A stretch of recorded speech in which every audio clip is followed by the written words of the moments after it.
I had said, I just want to be like everybody else. And she's like, okay. She goes, go on. And I'm like, well, I just want to roll into a room and just not be the center of attention, because when I go into a room, many people get to hide their issues, and whatever you're struggling with, you can hide it on the inside, but mine right out in the open, right when you meet me for the first time with my chair.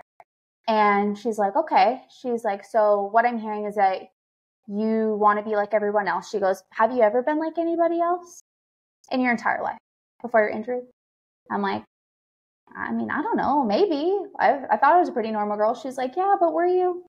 I'm like, I don't know, maybe. And she's like, she goes, well, I know what you believe in. I know that God creates everybody individually and made for a purpose. And, you were destined to be who you were when you were in your mother's womb. She goes, so do you still think that, you're different, or you want to be like everyone else? She goes, that's what you're telling yourself is something that you've created. It's a narrative that you've created inside of, I want to be like everyone else because I don't want to be different. She goes, which means that you don't want to step into what God is doing in your life. I believe every single person has a ministry. Ministry isn't just for preachers, and it's not just for pastors. It's the way you shine the light that God gave you through His Spirit in all spaces that He's trusted you to walk. That means you on your college campus. That means you at your corporate job. That means you in high school. That means you with your friends at the bar or the restaurant. That means you wherever you are. You have the responsibility to shine God's light in that space, and you get the chance to. Friend, you are beautiful, you are worthy, and you are made to shine. Everybody, and welcome back to another episode of the Made to Shine show. I'm so excited because, as always, I have been stalking this person on Instagram for what seems like so long, and now I finally get to talk to her in real time. And even before this, I was like, oh man, I need to remember to record because we just got going, and she has so much wisdom and so much light. She is the head of brand for the Dr. Amen Clinic. She is a spinal cord injury survivor and an amazing communicator and speaker. We have Natalie Buchhoz on with us today. Natalie, thank you for being on the Made to Shine show, girl. Thank you so much for having me and for the kind words. I'm so excited to chat today. Oh, I'm stoked. And as we were kind of talking about before this, everyone on the show knows the point of these conversations is to bring people on that are living out the mission of this show, which is to remind each person, girl, guy, you've got a ministry. Ministry isn't just for preachers and pastors. It's for how you shine God's light in literally any space He's trusted you with. And I told you this before hopping on, but what I've just seen from afar is you do that, whether that's even just in your square of real estate on Instagram, or the way you speak, or what you're doing with your work at the Amen Clinics. Just everything you do with such a light that comes from your Spirit and our Heavenly Father, and you point people back to Him. And that is just so cool. And so I'm so excited for our listeners to get to absorb that and learn from that today. But Natalie, we've got 1,000 things to talk about, as we were just discussing. But first, we must kick this off the way I do every show, which is, Natalie, what is your favorite quote and why? Oh, gosh. My favorite quote, it has to be by Confucius, and it really kicked off for me when I started physical therapy, which we'll get into the whole jive and story, but it was on the wall that I would go to every single day in physical therapy, and it really held me through some of the hardest times of my life where I wanted to give up. I didn't want to be different. I didn't know why I had to go through what I had to go through at a young age. And the quote was, it doesn't matter how slow you go as long as you don't stop. And it's just propelled me in so many different areas of my life, whether it's been physically, mentally, in my career, in other areas. And I take it with me. And I think about it when I talk to people that are struggling and, want to do something, and, they use it as well. So if that has to be mine, what about you? Oh, no one's ever asked me that back. Wait a second. Okay, that's awesome. I want to get back to that real quick. No one's asked me that back, Natalie. This is so fascinating. Oh I would God, say so funny. The first thing I don't know why this comes to mind, but I just so believe this. Like when you break, you can break apart or break open. And I think like breaking open, and I was just talking about this on another podcast, which I think is why it's top of mind, but it's like kind of what you were saying, like we go through hard times, we go through struggles. I think when we try to force ourselves to break in the way that we think we should, or as society tells us to, yeah, we break apart. But when we break open, it's inviting God into the process and surrendering to what he wants it to look like. But going to that front, whether it's breaking in the healing process and a lot of what you've probably gone through, or just like breaking up with how you thought your life should go, we all have this fast track. Like you use the word fast, like we want healing fast. We have this fast track for how we think our life should go.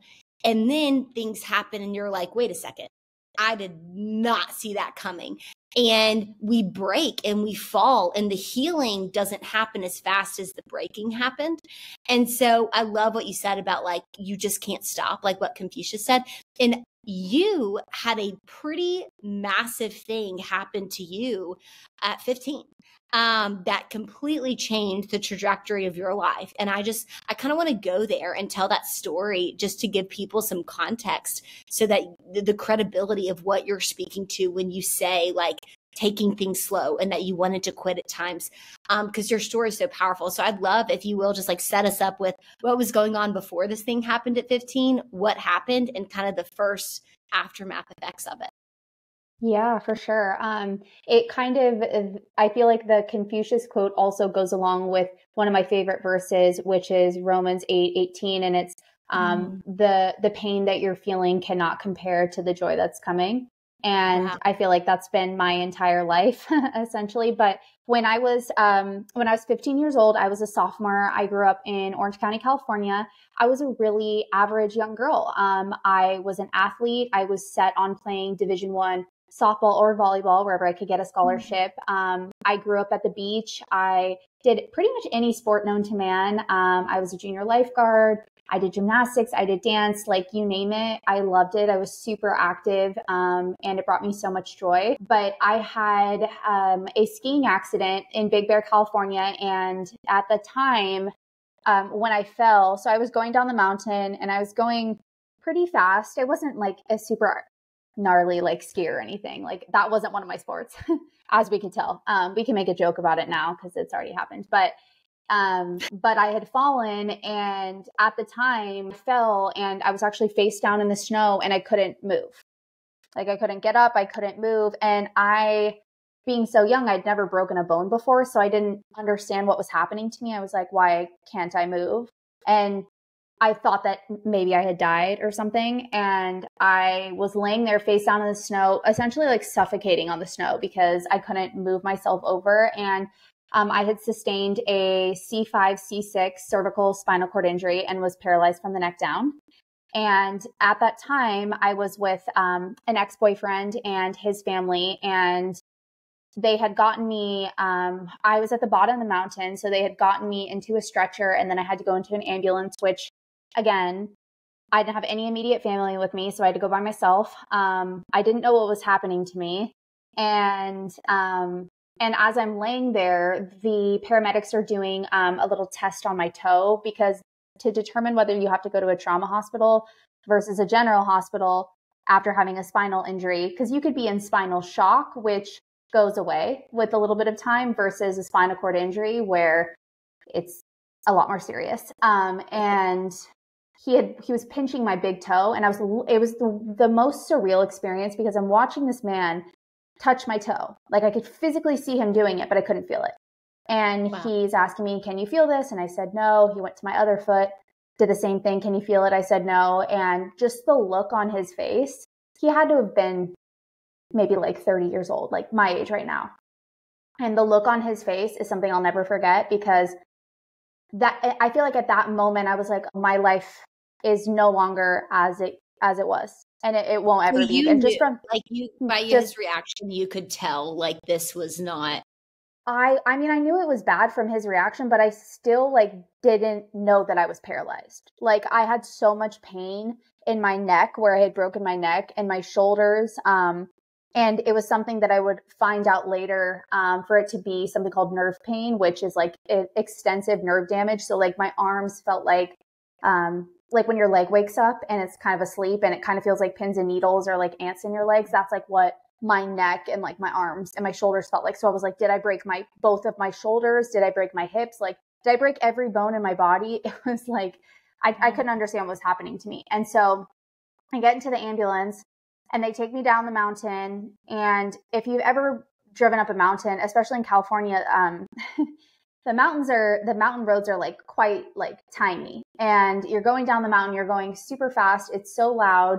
You're inside of the ambulance, and I get down to the mountain, and then they put me in a helicopter and they airlift me to Loma Linda, which is a level 1 trauma hospital in California. And at that time, I still like really had no understanding of what was happening to me. And I kind of just thought that my parents were going to be mad at me because I had a volleyball tournament the next weekend.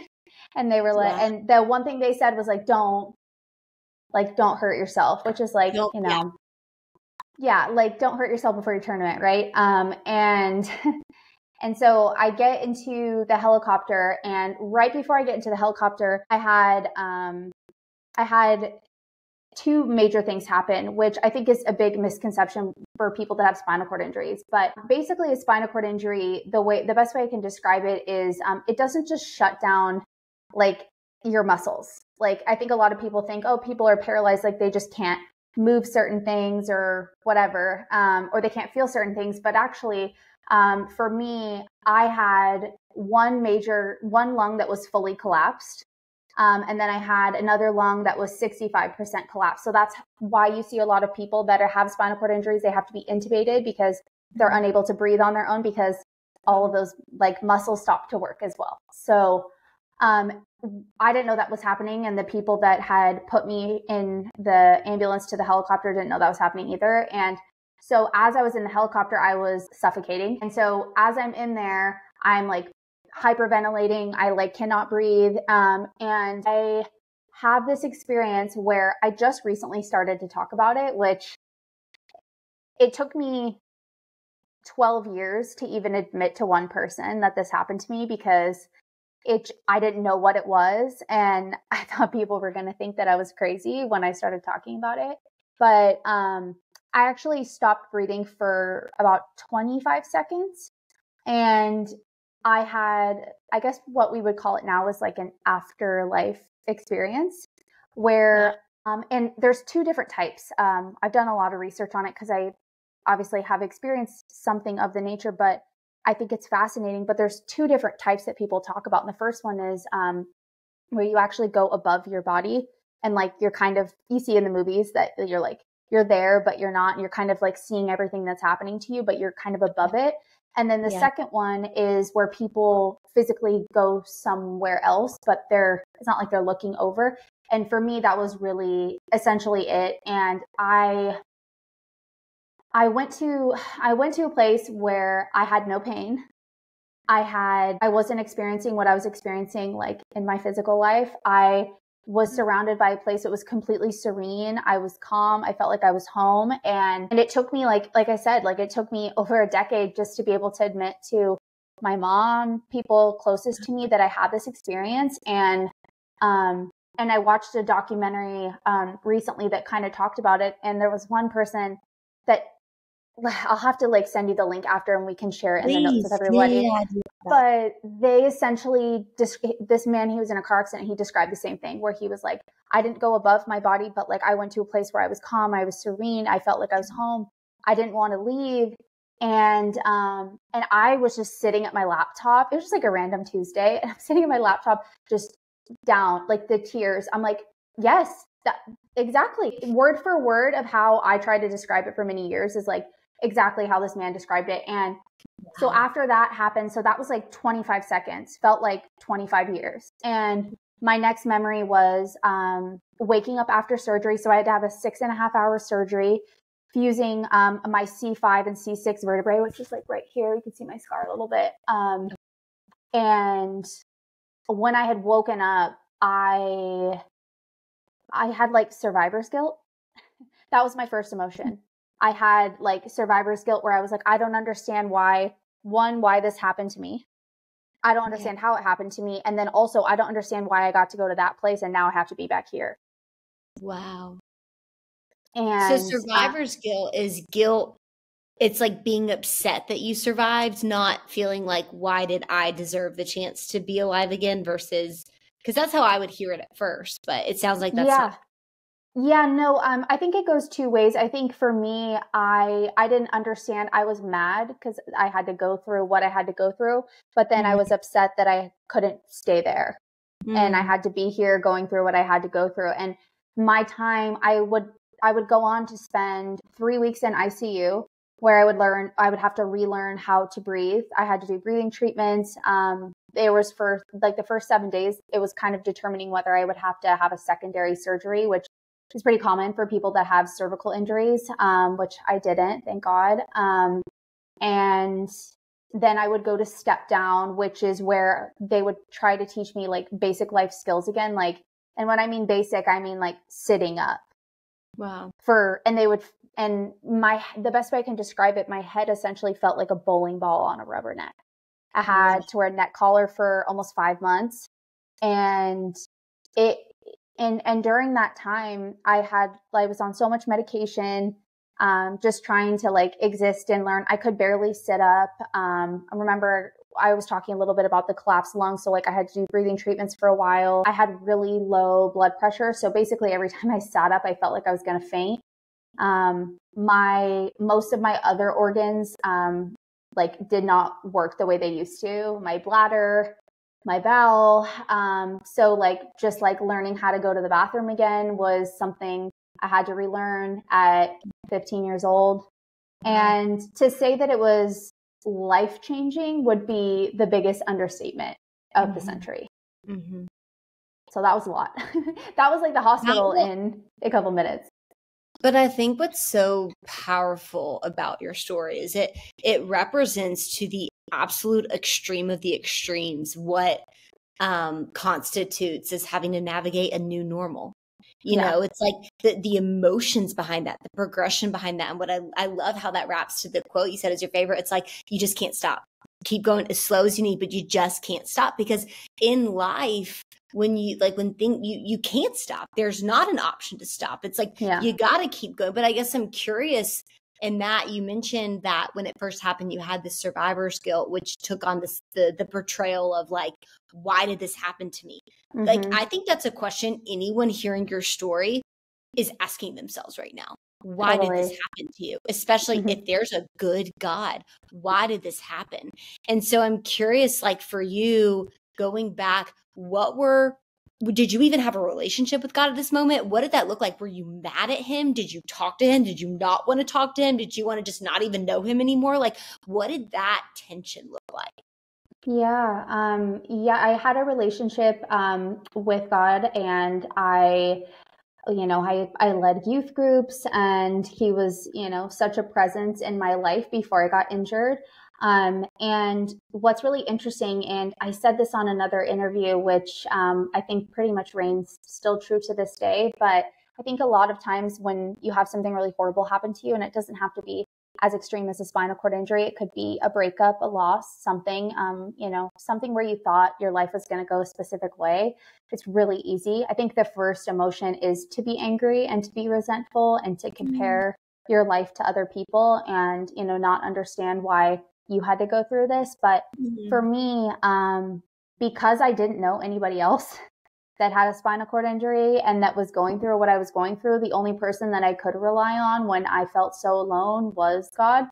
And there was many nights where I just laid in my bed and I could not move. I couldn't feel anything. And all I could do was sit there and pray and just try to understand why this happened to me and what you want me to do with it, and help me understand this, because I don't understand it right now and I want to understand and I trust you.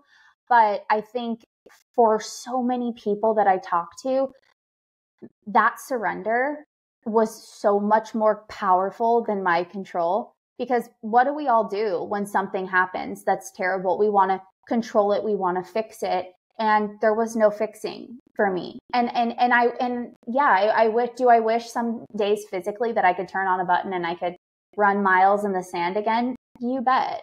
But the person that I am because of what happened to me is somebody that I wouldn't change. I would go back to that mountain every single day and I would have it happen all over again because my relationship with Jesus and the person that I am because of it, I just wouldn't change. I know what's important. I know who I am. I know whose I am. And that's, I think that's like one of the biggest things. And we'll get to like, I think Instagram and like sharing my story a little bit later down the road. But that was one of the biggest reasons why I wanted to start sharing. Because for a really long time, I didn't, because I didn't want to be different, which we'll talk about. It's especially, yes, the courage to be different. I think what's so powerful, like this is so freeing, I think going to be so freeing for so many people, because I think that especially as not just people who like, not people that don't believe in Jesus, people that do, like people that are in the church, Christians, we get so comfortable putting faith in this box of what it's supposed to look like, especially when really unexplainable, brutally hard things happen that we don't understand. And we think it's supposed to look like not questioning God, not doubting God. I love, my pastor once said, like, doubt is an ingredient to faith. You can't have faith without some doubt, because by the essence of doubt and saying like, I don't understand this is like, it's a prerequisite for faith. If you didn't have that, then you'd have what's called certainty, not faith. And I think in scripture, like when Jesus, whenever some disciples or whoever left him, and then he looked at his disciples and was like, well, like, are you guys going to leave too? And Peter said, but Lord, to whom would we go? And I think with that, like what you just said to me was like, sometimes the most beautiful expression of faith is saying, God, I don't know if you want to do this. I don't know if you can. I don't know if you're going to explain it to me. I don't know if I'll understand, but I know that no one else can. So I'm staying with you. And it's like, are you just sticking with him? Even when it doesn't make sense, are you just sticking with him? And sometimes faith looks like just sticking with him. Like in scripture, the guy, I can't remember which verse this is, but he's like, help my unbelief. I think that's such a powerful, I think about that all the time. It's like, Lord, like I have questions. I don't understand. You aren't answering my questions in the time frame that I would like, but to whom else would I go? And help me for the parts that I don't believe. Yeah. And I also just think that sometimes, we talked about this a little bit earlier before we started recording, but I also think that we are such a society of immediate gratification. And we are so much with our smartphones, with dating, even just like with online dating now, swiping and immediately trying to get a response. My life has been the opposite of immediate gratification. My journey and what I share with people is that great things, hard things, change, transformation, it takes so much time. And I think, for a lot of people, and I share this all the time on my channel, but I think for a lot of people, they think like, oh, there's one thing that's going to be hard and then I'm going to get through that. Then I'm going to be good. Right. And then I got through the hard thing, but then there's another hard thing. Then there's this. And I just remind people, I'm like, there's so much that we have in our everyday lives that so many other people don't. And I know for me, like there's so much that I've lost, but mentally and emotionally and in my faith journey, there's so much that I've gained because of it. And what if we all made those shifts, right? What if in our everyday lives, instead of looking at, I have a really busy day of XYZ and meetings and errands and whatever it is, it's like, wow, I get to do those things.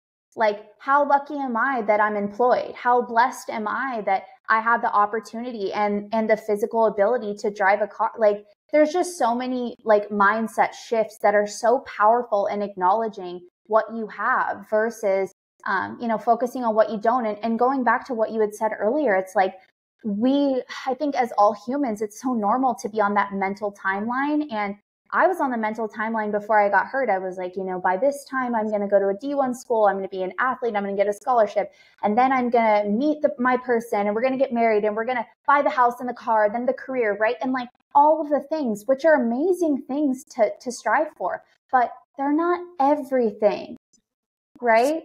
So good. And also, what if we had the amount of drive that we put into that timeline, into our relationship with Jesus and asking like, hey, Like, what do you think about this? And it doesn't have to be like a very formal, like I go to church every Sunday. Like it could be a friendship, a relationship. And that's for me, for a large majority of my life, like that's how my very personal relationship got started with Jesus.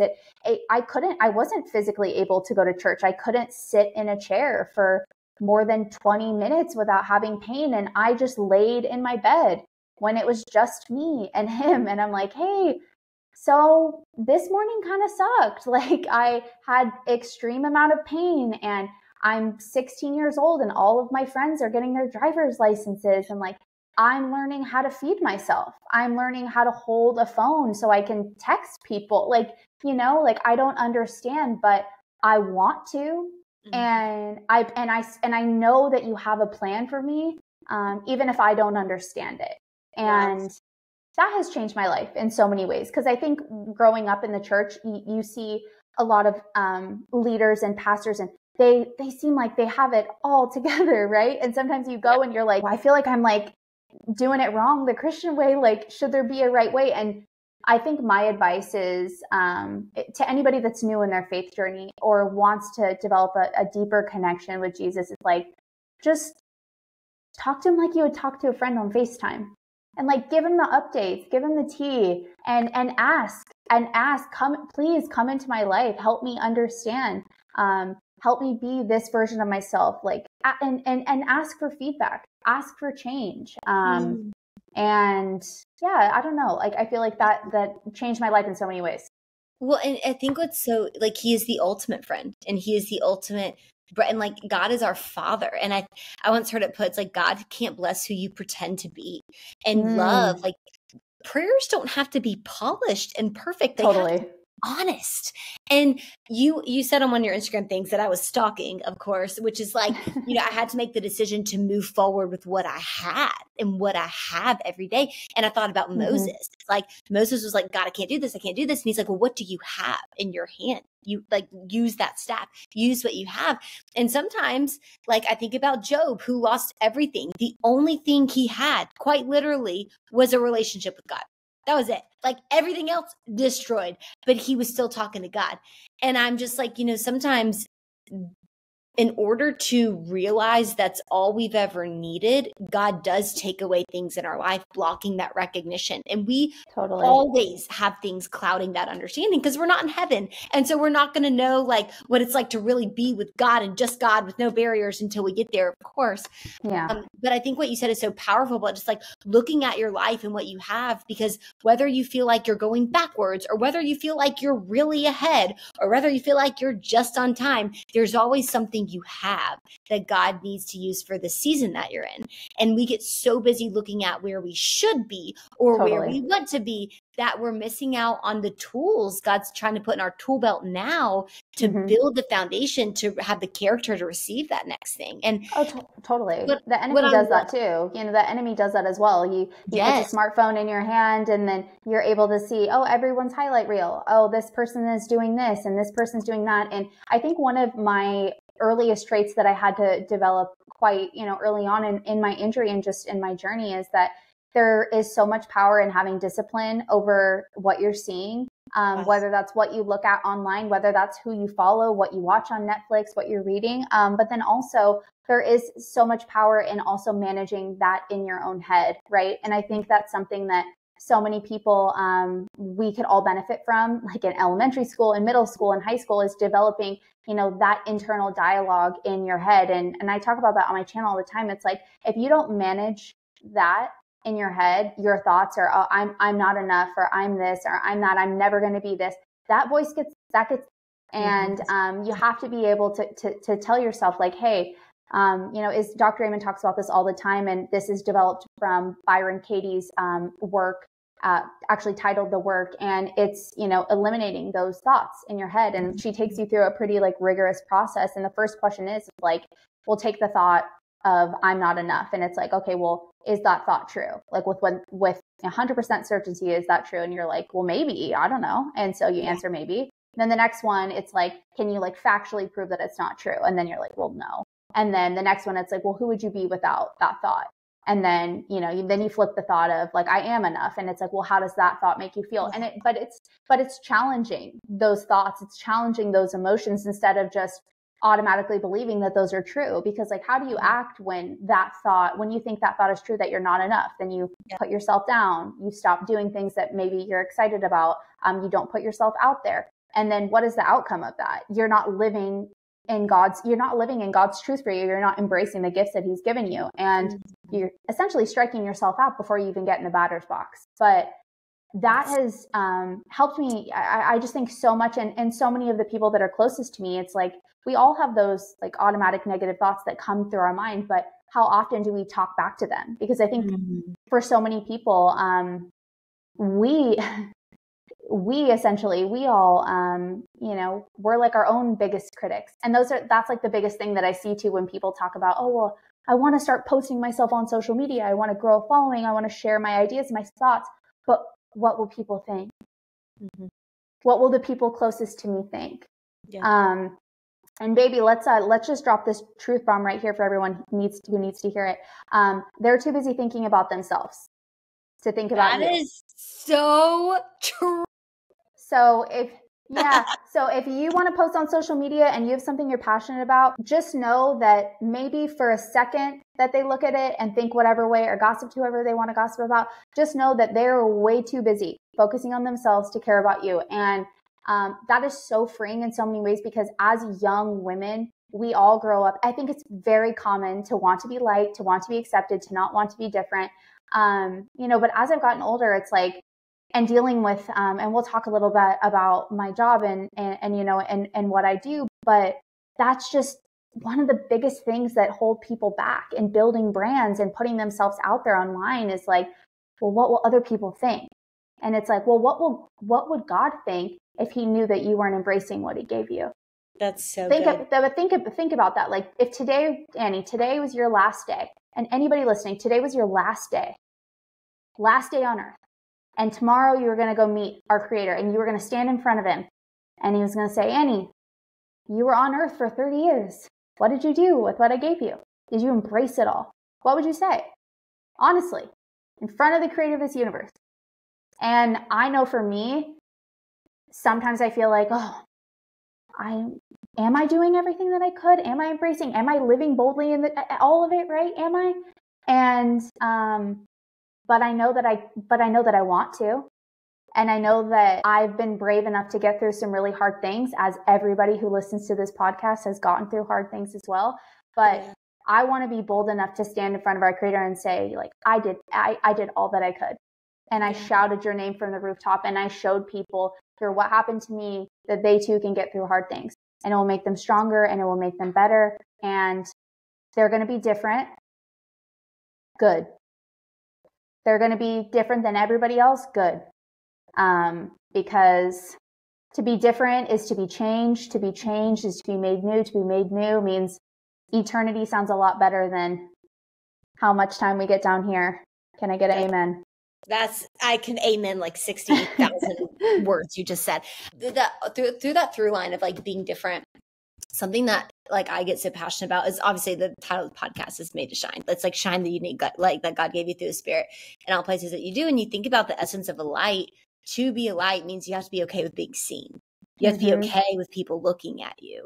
And I'm curious for you, we talked a little bit about this before hopping on, but like this progression of like what it kind of took to have that willingness and that surrender and that submission to what God was calling you to do. Because oftentimes I think we live in a world where everyone thinks everyone wants to be seen. And I'm like, no. Everyone wants to be seen with a filter. Everybody wants to be seen crushing it. But really, I think when we're called to be seen, it's like, think about the essence of a light, like a light in a pot. Well, the light's only going to shine through the pot when there's breaks in it, when there's cracks in it.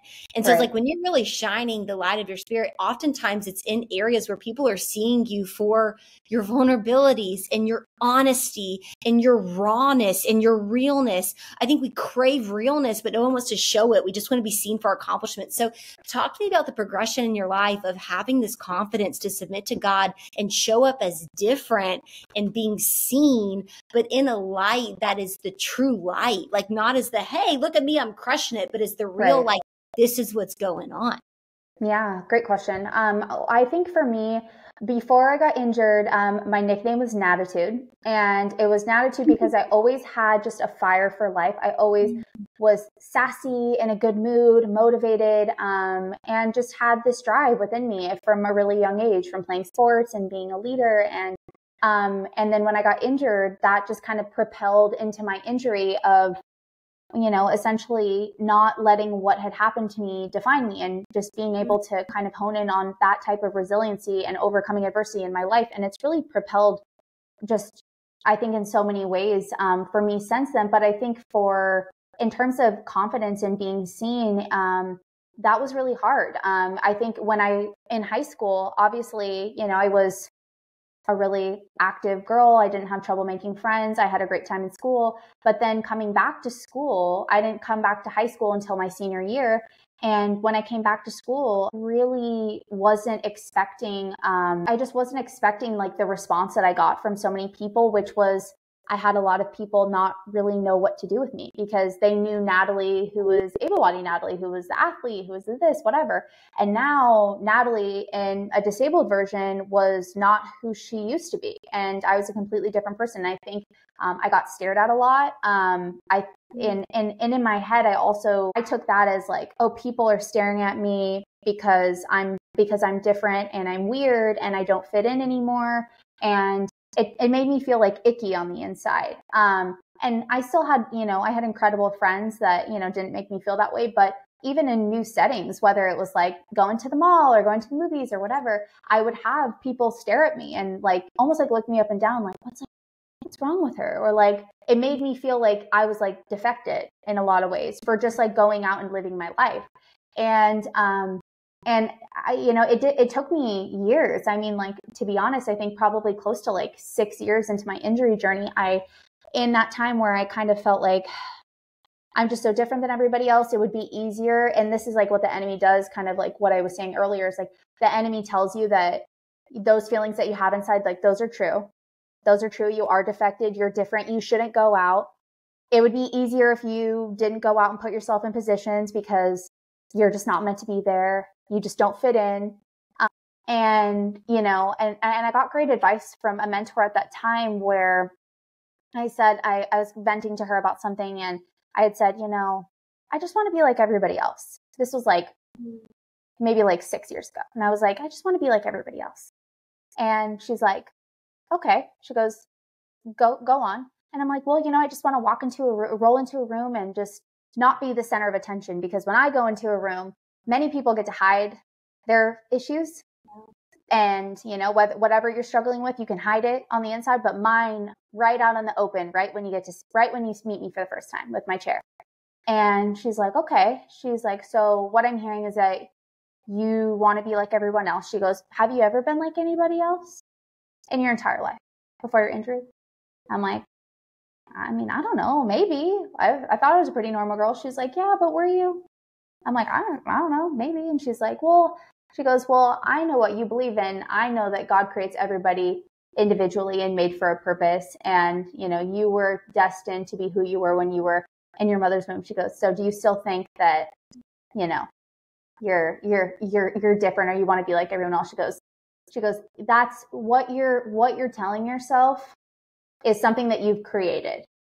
It's a narrative that you've created inside of, I want to be like everyone else because I don't want to be different. She goes, which means that you don't want to step into what God is doing in your life. And it was really respectful and it was a great conversation. I left the conversation with being like,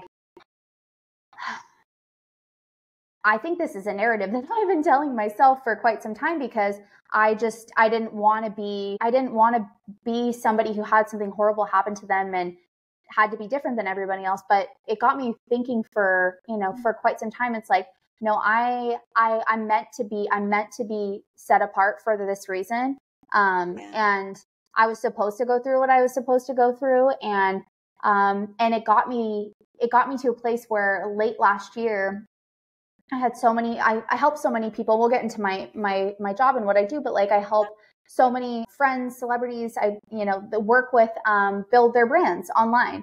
And it's so fun. It's such a passion for me. I love what I do. But I had so many people that were like, I don't know why you're not doing it for yourself. And I'm like, like, I'm good with being behind the scenes. I'm good with like, leading, producing, being behind the camera, whatever. And they're like, okay, well, we'll see how long we'll see how long that you stay there. And then I thought about it and I was like, I think if there was one person that could be impacted by what I share online, the one person that I would love to see be proud is the 15-year-old me. Is the 15-year-old me that was so scared when she first got hurt and had no idea what her life was going to look like. And I would have loved to open Instagram and see the 30-year-old version of that girl and see that she has so much purpose and hope and love in her life in so many areas that stem beyond professional. She knows who she is. She's proud of who she is. And she didn't let that destroy her, that hard moment. And anybody that's listening that's going through anything hard, it's like that just doesn't, a spinal cord injury, a loss, a rejection, like that does not define you.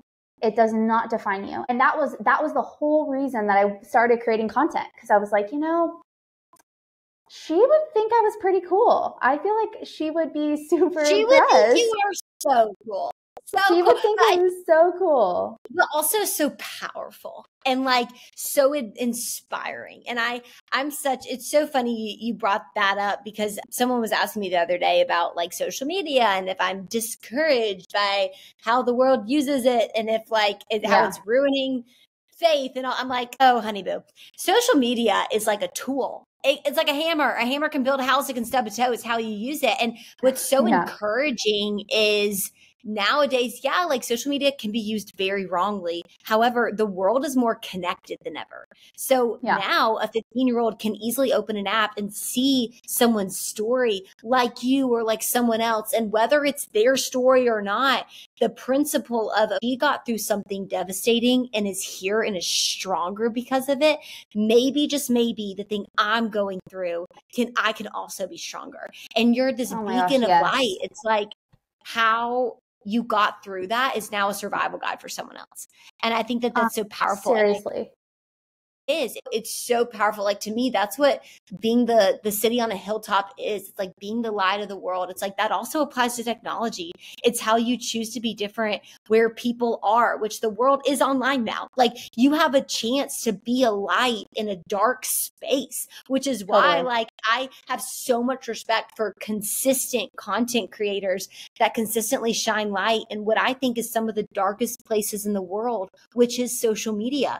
It's like you put yourself out there, you easily can have awful things said about you, easier than in person. But it's like, no, you're choosing to show up and be the light of the world. And I want to talk about that, because you are doing so much with Dr. Amen and so much with your own brand. And like the power of, I think people look at social media and faith as these conflicting things, like science and faith, like we were talking about.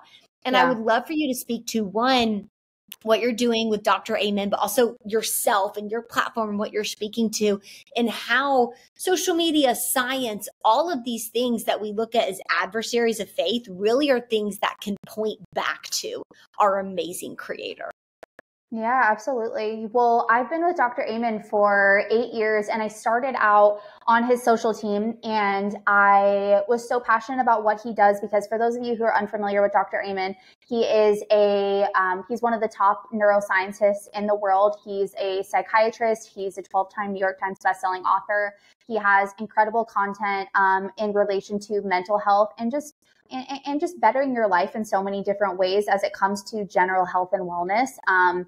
He is incredible. He is a leader that walks the walk. He's a Christian man. And when I started working with him, I remember telling him, I'm like, you are such a force and a maverick in your own outright, and what you're doing is incredible.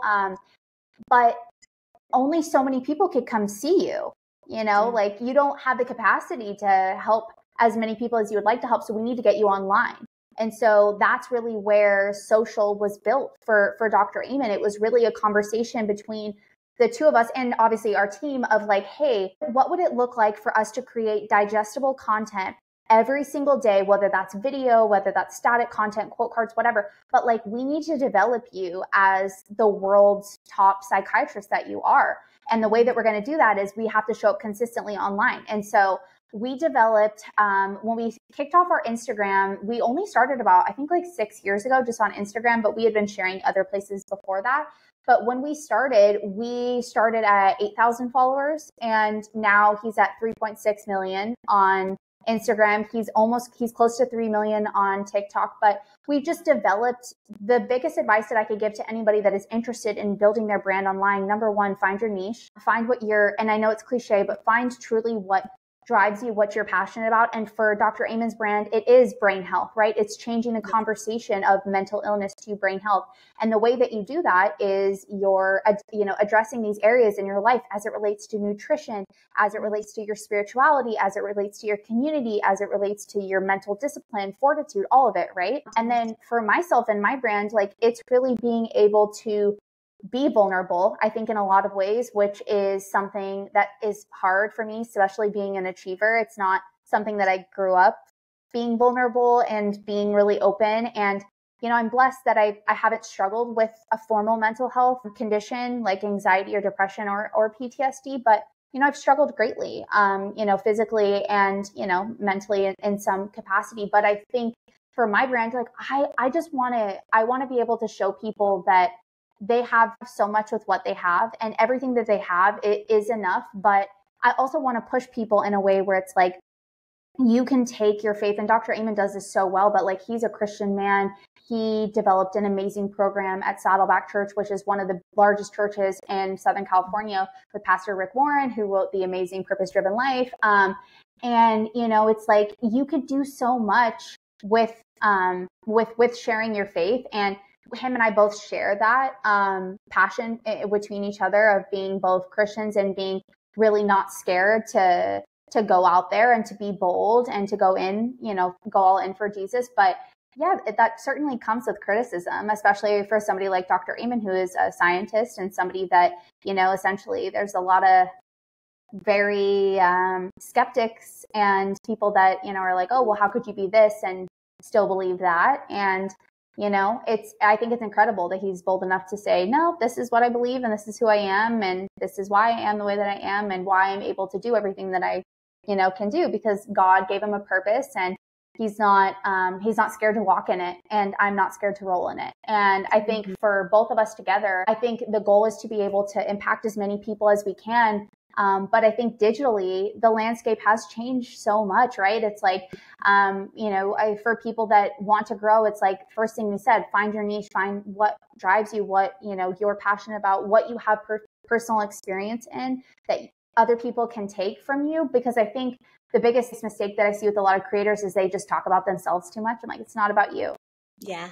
It's not about you. If you want to garner community, then you need to be speaking to them. And whether that's you're trying to develop yourself as a thought leader, you want to become a speaker, or you're trying to sell a product or whatever it may be, it's like, okay, well, what is it about what you're talking about that appeals to other people, right? And I think for me, what I've seen in my comments that just like make me want to cry, but like earlier this week, and I posted it on my story, but this woman had commented, she was like, I was severely depressed, and I came across one of your videos, and I used to love running, and I couldn't get out of bed. And I used your story as motivation, because I think one of my posts where I was saying how much I had missed running, and just reminding people how much they have physically. And she's like, I ended up running like a 5K, and now I'm training for a half marathon. And I just want you to know that, like, even if you don't see it, your voice and your story has impact. And that's not tooting my own horn. That's for everybody listening here. Like, no matter what you've gone through, like, your story has so much impact. And the best thing that, like, if you get anything from this episode, it's like whatever you're going through, and your story is probably what's going to bring healing to other people. Like, me being different and me deciding to step out in my faith or share my journey or be vulnerable, like that difference of who I am and why I'm doing it is exactly what somebody, like what they might need to get help or to have motivation to go on the run or to look at their legs and be like, wow, they are getting me to XYZ, and maybe they're not Gigi Hadid skinny, but like I'm able to stand on them, and like that's what matters. And and I think for anybody that has interest in wanting to position themselves online and share their thoughts, it's like, just remember that, right? Remember that when you want to start, it's like, no matter what it is, that you're different is what might bring healing to people. And anytime I post something where I'm like, that's a little cringe, Nat, or I don't know if people are going to think about it, I'm like, I don't know, it might bring healing to people. Who knows? Like, that's the mindset shift.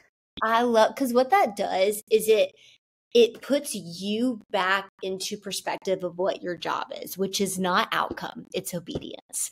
It's like our job is to plant the seed, the Spirit's job. Like even I think about every time I hop on this podcast, I'm like we were praying about before this, it's like, Holy Spirit, take over, plant the seeds, and then do what you could do with it. Like whether you're speaking online or at an engagement event, or maybe you're not online. This is you. Like I think about like people, my dad's friends listening, it's like they're going to their corporate jobs and they don't have Instagram or TikTok, but they're leading a team of 7 people. They're going home to their family and their little boys are looking up to them. They're young girls. You're a mom, your young girls looking up to you.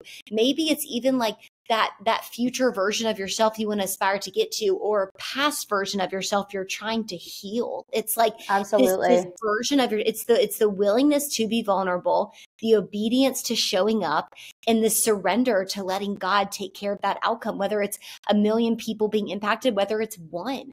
Like Jesus leaves the 99 for the one. So it's like, are you willing to be obedient for the potential of that one person getting healed? Recognizing, that's why I get so tickled when people are like, Annie, I can't start a podcast. There's so many of those. Or Annie, I can't write a book. There's so many of those. But I'm like, yeah, but not by you. God, like before I formed you, I knew you. So he knew you were going to say something in a certain way to touch someone else's heart in a way no one else can. Are you going to not let that happen because you're afraid of it? And so you're doing that so beautifully and so well with everything you're doing. And I think also like it kind of points back to what you first said about Confucius, like taking things slow in order to know what God's calling you to do and be obedient to. You're not going to rush your way to that. It's going to be slow. It's going to be painful. You're going to feel it all. You might get what I like to call mall syndrome in like your body, which when I go to the mall, I'm like, I'm so tired. And I walked before this and I wasn't as tired, but I'm tired at the mall. It's like, it's heavy, but it's because it's slow. You're just kind of like, okay, but in the slowness, you're sensitive to God. And in the slowness, you're sensitive to what you don't need to rush to. And a lot of times that's our indication on what we need to be obedient to, is that thing we don't feel rushed to, but feel called to. And so Natalie, like you do that so well and so beautifully. I feel like I could talk to you for 6 hours, but I do want to I feel like we have to go. We have to go to the mall, and I can teach you the calmness that I experience at the mall, which is I feel like very alien-esque. Where generally I go to the mall, and it was something that my mom and I used to do, like between my physical therapy sessions. So I feel like it has a very sentimental place for me, where sometimes I would just go, and it was really like the only place where it almost felt like a little bit, I had more normalcy there. So like sometimes like when I'm like having a really stressful day, I feel like the last place, most of my friends are like, you want to go to the mall when you're stressed out? I'm like, you guys just feel what I feel. And they're like, I'm going to sit that one out. But it's just, I think though, like to sum up kind of what you had said, which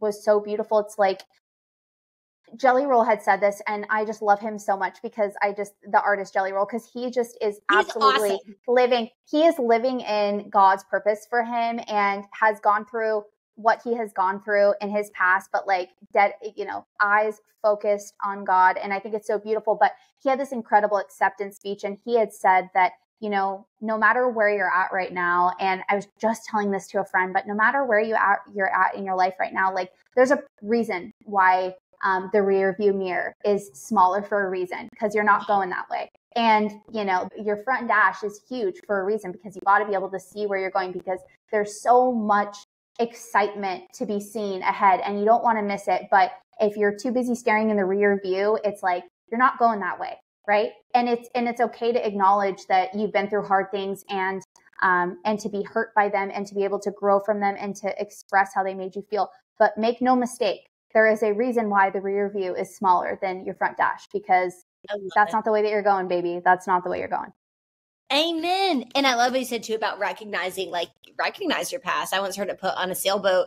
There's three people when the wind comes. There's the realist, or no, there's the pessimist who's like, crap, the wind came, day's ruined. There's an optimist that's like, no, there's no storm, we're fine. And then there's the realist who's like, they just adjust the sails. And I'm like, I want to be someone who just adjusts the sails. It's like, it's here, I'm recognizing it, but it's not stopping me. Like, let's go. Let's move on with what we have. And you do that every day in your life with just the way you show up and what you speak to. And every single person is going to go stalk you after this, because I am literally so hype about you. And I love your content. Where can people find you to be able to stalk?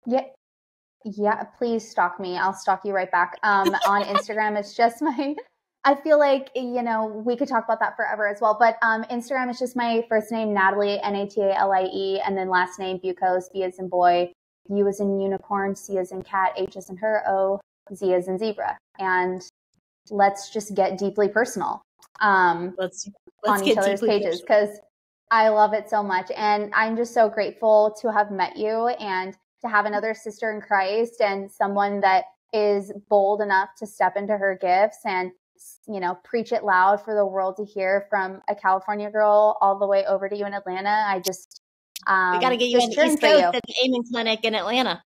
Oh my God. No, seriously, we'll talk about the brain scan offline, but you need to. That's like a whole different discussion, but it will change. It will change your life. Everyone in my family has gone through it. I'm like, hey, have you guys seen the clinic? Do you guys want to go in? You're giving out brain scan cards, like Christmas gifts, brain scan for you. It's so funny though. I feel like there's so many, especially like where I live in Orange County, like it is very health focused. Like everyone's doing, I like everything you see online, the sauna, the cold plunge, the brain. Now we have brain scans. It's like, there's so much to do, but to sum it up, I'm grateful. Thank you for having me on. And Thank you, Natalie. You're amazing. Cheering you on, girlfriend. And I hope that this blessed you and encouraged you, reminded you that God gave you a unique light, and it is your job to shine it in this world, because we need you to. That being said, if you were blessed by this message and you can think of anybody else that also needs this type of encouragement, do me a favor, hit like, hit subscribe, leave me a comment. It helps me out a lot and helps this message that I do believe God gave my heart to share with the world gets out. I hope you have such an amazing rest of your day.